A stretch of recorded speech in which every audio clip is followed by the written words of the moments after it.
Hello friends, நம்ம இன்னைக்கு என்ன வீடியோ பார்க்க போகிறோன்னா வீட்லேயே டேஸ்டியாக ஹெல்த்தியாக சென்னா மசாலா எப்படி செய்யலான்றது தான் இந்த வீடியோவில் பார்க்க போகிறோம். வாங்க எப்படி செய்யறதுன்ட்டு பார்க்கலாம். ஃபஸ்ட்டு ஒரு கப்பு போல் வெள்ளை சுண்டல் எடுத்து வச்சுருக்கேன். அதை ஒரு பாத்திரத்தில் மாற்றிட்டு அதை நல்லா கழுவி எடுத்துக்கலாம். இப்போ இதில் 2 கப்பு போல் தண்ணி ஆட் பண்ணிக்கலாம். ஆட் பண்ணிவிட்டு மூடி வச்சிடலாம். நைட்டு ஃபுல்லாக ஊறினா தான் மறுநாள் சமைக்க முடியும். இப்போ பாருங்கள், சுண்டல் ஊறிடுச்சு. இதை ஒரு குக்கரில் மாற்றிக்கலாம். மாற்றிட்டு இப்போ அடுப்பை பற்ற வச்சுட்டு அந்த குக்கரை வச்சிடலாம். இப்போ அதில் தண்ணி கம்மியாக இருக்குது, அதனால் ஒரு டம்ளர் போல் தண்ணி சேர்த்துக்கலாம். சேர்த்துட்டு அதில் கொஞ்சம் போல் உப்பையும் ஆட் பண்ணியாச்சு. இப்போ இதை நல்லா மிக்ஸ் பண்ணிவிட்டு நம்ம குக்கரை மூடி க்ளோஸ் பண்ணிக்க வேண்டியதான். இப்போ 3 விசில் வரவரையும் நம்ம வெயிட் பண்ணிக்க வேண்டியதுதான். இந்த டைமில் நம்ம வெங்காயம் தக்காளி எல்லாம் கட் பண்ணிக்கலாம். 4 தக்காளி 3 வெங்காயம் போல் எடுத்துருக்கேன். இப்போ இந்த வெங்காயத்தை கட் பண்ணிக்க வேண்டியதுதான். இந்த தக்காளியை நம்ம அரைச்சி எடுத்து வச்சுக்கலாம். இப்போ அடுப்பை பற்ற வச்சாச்சு. பற்ற வச்சுட்டு ஒரு கடாயை வச்சாச்சு. இப்போ கடாய் சூடு ஆயிடுச்சு. நமக்கு தேவையான அளவு எண்ணெய் விட்டுக்கலாம். ஒரு 3 டேபிள் ஸ்பூன் போல் எண்ணெய் விட்டுக்கோங்க. இப்போ எண்ணெய் சூடாயிடுச்சு. இதில் நம்ம பட்டை, லவங்கம், கிராம்பு, கல்பாசி இதெல்லாம் சேர்த்துட்டு இப்போ பாருங்கள் நல்லா பொரிஞ்சிருச்சு. இந்த டைமில் நம்ம கட் பண்ணி வச்சுருக்க வெங்காயத்தையும் சேர்த்துக்கலாம். இப்போ சேர்த்துட்டு இப்போ நல்லா மிக்ஸ் பண்ணி விட்டுக்கலாம். வெங்காயம் கொஞ்சம் போல் வதங்கி வரட்டும்.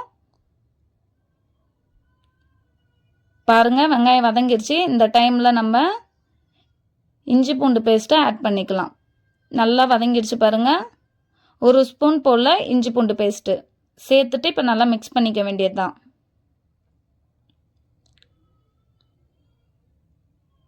மிக்ஸ் பண்ணியாச்சு. இப்போ நல்லா பச்சை ஸ்மெல் போயிடுச்சு.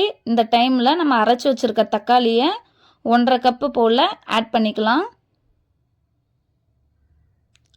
ஆட் பண்ணியாச்சு. இப்போ இதையும் நல்லா மிக்ஸ் பண்ணி விட்டு அதில் இருக்கிற பச்சை ஸ்மெல் போகிறவளும் நல்லா வதக்கி எடுத்துக்க வேண்டியது தான். இப்போ நல்லா கொதிக்க ஆரம்பிச்சிருச்சு. பச்சை ஸ்மெல்லாம் போயிடுச்சு. இந்த டைமில் மசாலா ஆட் பண்ணிக்கலாம். 1.5 ஸ்பூன் போல் தனிமிளகாய் தூள், 1 ஸ்பூன் மல்லித்தூள், 1/2 ஸ்பூன் கரம் மசாலா தூள், 1/4 ஸ்பூன் மஞ்சத்தூள். இது எல்லாத்தையும் சேர்த்துட்டு நல்லா மிக்ஸ் பண்ணிக்க வேண்டியது தான். நம்ம தக்காளி அரைச்ச ஜாரில் இருக்கிற மிச்சம் அந்த தக்காளியை எல்லாத்தையும் தண்ணி ஊற்றி அலசி எடுத்துக்கலாம். அலசி எடுத்தாச்சு. அந்த தண்ணியும் ஆட் பண்ணிக்கலாம். இப்போ இதை எல்லாத்தையும் சேர்த்துட்டு நல்லா மிக்ஸ் பண்ணிக்க வேண்டியது தான். இப்போ மிக்ஸ் பண்ணிவிட்டு கொதிக்க விட்டுறலாம். இந்த டைமில் நம்ம சுண்டல் வேக வச்சுருந்தது விசில் அடங்கிடுச்சு. அதை ஓப்பன் பண்ணிக்கலாம். பண்ணிவிட்டு இப்போ அதில் இருக்கிற தண்ணியை வேஸ்ட் பண்ண வேணாம். அந்த தண்ணியை நம்ம ஆட் பண்ணிக்கலாம். வேணுன்றவங்க ஊற்றிக்கோங்க, வேணான்றவங்க வேறு தண்ணியை கூட நீங்கள் சேர்த்துக்கோங்க. நான் சுண்டல் வெந்த தண்ணியை இதில் சேர்த்துக்கிறேன்.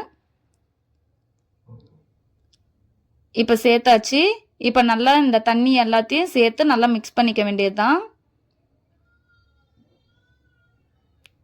இப்போ பாருங்கள், தண்ணி நல்லா கொதிக்க ஆரம்பிச்சிருச்சு. இந்த டைமில் நம்ம வேக வச்ச சுண்டலை சேர்த்துக்க வேண்டியது தான். இப்போ கொஞ்சம் போல் சேர்த்து நல்லா மிக்ஸ் பண்ணிவிட்டு மிச்சம் இருக்கிற சுண்டலையும் சேர்த்துடலாம். இப்போ எல்லா சுண்டலையும் சேர்த்தாச்சு. இப்போ நல்லா மிக்ஸ் பண்ணி விட்டுக்க வேண்டியது தான். இப்போ அப்படியே கொதிக்க விட்டுற வேண்டியது தான். இப்போ நல்லா கொதிக்க ஆரம்பிச்சிருச்சு. இந்த டைமில் நம்ம அதில் இருக்கிற கொஞ்சம் சுண்டலை நல்லா மசிச்சு விட்டுக்க வேண்டியது தான். அப்படி இல்லைன்னா கொஞ்சம் சுண்டலை எடுத்து மிக்ஸி ஜாரில் போட்டும் அரைச்சி சேர்த்துக்கலாம். ஆனால் நான் வேக வச்ச சுண்டலுன்றதுனால நான் அப்படியே மசிச்சு விட்டுக்கிட்டேன்.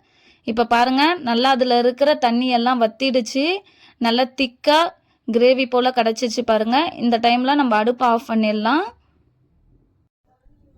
இப்போ இந்த மசாலாவில் நான் கொஞ்சம் போல் கஸ்தூரி மெத்தி எடுத்து நல்லா க்ரஷ் பண்ணி சேர்த்துக்கிறேன். உங்ககிட்ட இருந்தால் சேர்த்துக்கோங்க, இல்லைன்னா விட்டுருங்க. சென்னா மசாலா கூட இருக்குது, ஆனால் நான் சேர்த்துக்கல. உங்களுக்கு வேணா சேர்த்துக்கோங்க. இதில் ஒரு சின்ன துண்டு போல் பட்டர் இருந்தாலும் நம்ம சேர்த்துக்கலாம். டேஸ்ட் நல்லாயிருக்கும். இப்போ எல்லாத்தையும் சேர்த்துட்டு நல்லா மிக்ஸ் பண்ணி எடுத்துக்க வேண்டியது தான்.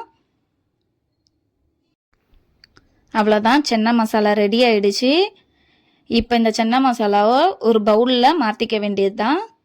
இப்போ பாருங்கள் எவ்வளோ சூப்பராக டேஸ்ட்டாக ஹெல்த்தியாக சென்னா மசாலா வீட்டிலே நம்ம ரெடி பண்ணிட்டோம் பாருங்கள்.